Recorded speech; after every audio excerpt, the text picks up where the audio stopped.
It's Tom and Ross. Ross, a proud member of the Welsh country, same as Pac, according to Jim Ross, as I discovered on Failed yesterday. That was fun, wasn't it, JR? Apparently putting us all in Wales. Good of him, wasn't it? Why, yes, I'll have a Bacardi and Coke, my fan way. He's like Star Wars, man. Like Deep Space Nine. Some people are going to get that. Oh, yeah, to be honest with you, Tom, that one went straight over my head. But I did like Jim Ross after getting that biggest of mistakes incorrect. Getting all sassy at Excalibur, who dared to put him right live on the air. How dare Excalibur do that? All the silliness from Double or Nothing on Fails with Ross on the YouTube channel right now. Go watch it after we've told you the wrestling news. A WWE Champion was injured last night on Raw. We've got some title matches now set for WWE Hell in a Cell. And do you want a few backstage details on the Stadium Stampede match from Double or Nothing? We'll get to that in a bit. Two things were broken on Monday Night Raw last night. First being the spirit of all Shayna Baszler fans.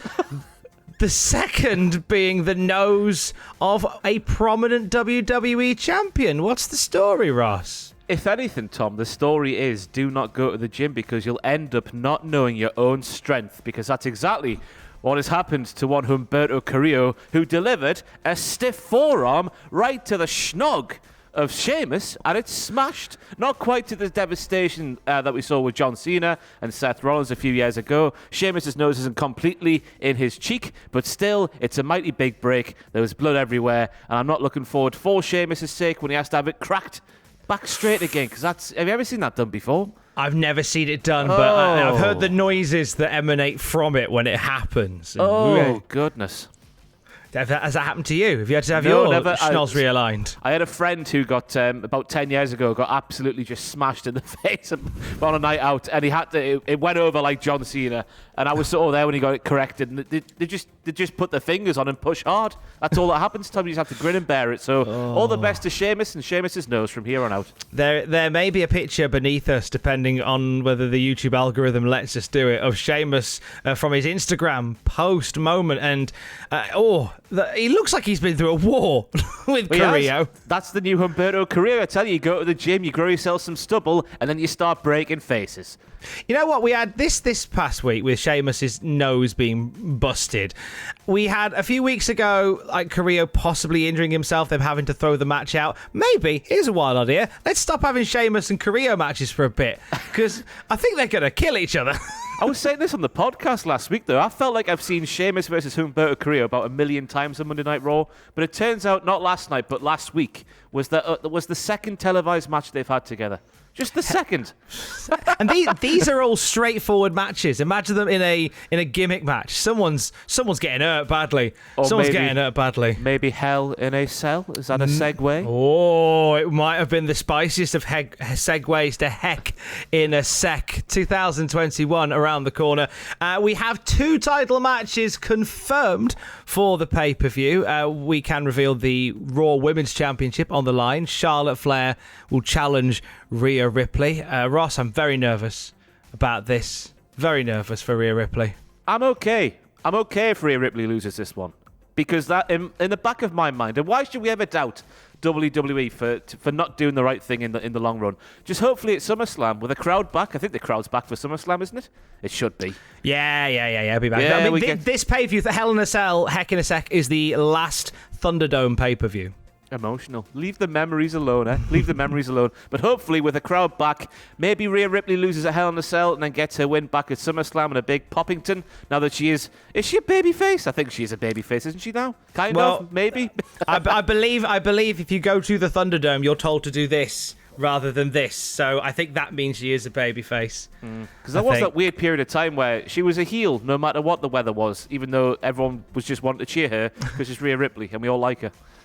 We'll see how she gets on at the pay-per-view near the end of this month. Last night, the WWE Championship match was set in stone as well. Drew McIntyre took on Kofi Kingston. And how refreshing. What a unique concept here to have Kofi Kingston challenging Bobby Lashley for the WWE Championship. Really up for what they're going to... Oh, hang on. No, wait a minute. No. We're getting Drew and Bobby again. Just when you think Kofi's got the old rocket booster strapped to his back, or whatever that wrestling terminology is from way back in the day, after he pinned, what was it, Randy Orton and Drew McIntyre in one evening? Not 2 evenings, one evening. It's all gone a bit pear-shaped for Kofi. I can only imagine this is going to be made a triple threat, maybe? I don't even know if they're going to include him. I feel like he was just a device for a couple of weeks to give people the vague impression that Raw wasn't being written on a photocopier, just to mix it up a little bit. God, it has just been a drudge as Raw. And Kofi getting put in there, possibly against Bobby Lashley, was a little bit of a hook and or a tease. Like, oh yeah, Bobby and Kofi for the title. Yeah, no, it's true, isn't it? True. And I know what this is coming from somebody who loves Drew McIntyre. Really love Drew McIntyre as a guy. I think he's a solid champion, and he will have another great championship run. So I don't want you to see this as me being down on Iron Drew, on Big Daddy Drew. All I want for Christmas is Drew. It's more a case of, I thought we might have had a little something fresh we didn't actually get. No, we'll just have to see this time and time again, Tom, until there is a new challenger. And who will that new challenger be? I'm looking at the Raw roster.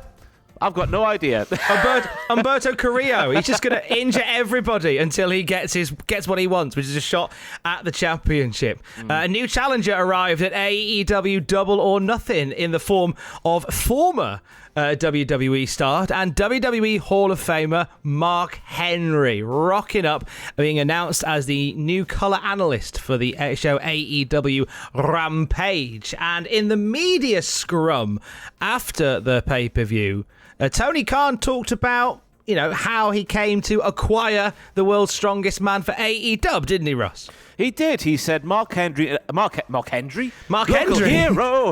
Henry and I are friends. Mark told me he was available and to do things I would be really interested in doing. I thought that would be really interesting because he's not only a good friend, but a really respected person in the wrestling business. A great wrestler, a great mind, a great scout, and a great analyst in wrestling. Do you reckon Tony Khan likes Mark Henry? I think he thinks Mark Henry's great. What gives you that impression, sorry? Oh, it's just something about that. I'm reading between the lines on this one, and I just think he might think he's great. Yeah. Maybe. Take K, as we all know, of course, because, of course, all of us here at Cultaholic Wrestling are best friends with Take K. He says that Mark Henry's great on the radio. And I tell you what, I see those Sirius XM clips on the old Twitter machine there, and he does give some opinions, does Mark, and he doesn't hold back. And why would you when you're the world's strongest man? I was delighted to see him at Double or Nothing. Was it a surprise to you to see Henry walking out? Because I thought there was a Saudi Arabia match in his horizon. That's the thing, isn't it? He's been saying in the old news and the dirty sheets and whatnot that he wants one more match. I assume that's going to happen in AEW, if it is going to happen at all. So, yeah, it was a shock to see him just rock up there last night. I had no inkling whatsoever. Did you? No, not a clue. One more match, though, when you say that. One more match. He's in the same company as Paul White now. Real. Mark Henry, Paul White, one more time. Daniel Bryan's on free agent. Yes. Yes, get it all done. Give it us, you cowards. Also from Double or Nothing, we'll end on this one. Stadium Stampede.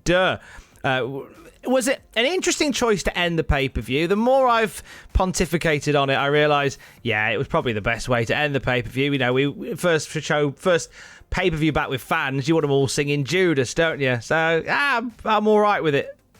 Capping off the show. What about you? Yeah, that was the big end, like a big old sing song at the closing time at the pub, wasn't it? Last orders at the bar, we put Judas on the jukebox. We all have a sing song with our pints in hand. But I can see, looking back at predictions, just looking at the fact that was the first show back with a capacity crowd, Jungle Boy winning the Battle Royal, Inner Circle winning the main event. Obvious now, isn't it? In hindsight. Yeah.